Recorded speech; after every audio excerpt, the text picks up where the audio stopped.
আরে বেটি, কই তুমি? ইফতারির আর 5 মিনিট বাকি আছে, তাড়াতাড়ি আসো এখানে। চলে আইসি বাবা।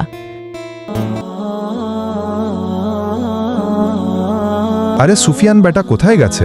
বাবা সুফিয়ান নামাজ পড়তেছে, নামাজ পড়ে চলে আসবিনি। বেটি, ইফতারির সময় অন্তত 5 মিনিট আগে বসতে হয়, কারণ অনেক দোয়া দরুদ পড়তে হয় আল্লাহর দরবারে, যাতে আল্লাহ তাআলা খুশি হন ওই জন্য।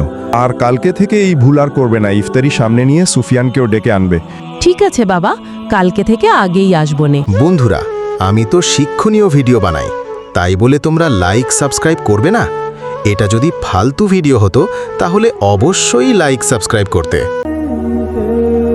বাবা, আমি চলে এসেছি, দেখো তো আর কয় মিনিট বাকি আছে। 5 মিনিট বাকি আছে, তাড়াতাড়ি বসো বেটা। কালকে থেকে কিন্তু ইফতারির আগে আসতে হবে বেটা। ঠিক আছে বাবা। সুফিয়ান তার গরিব বন্ধুর জন্য ইফতারি বাড়ছে, তাই পার্ট 2 দেখতে কমেন্টে 2 লেখো।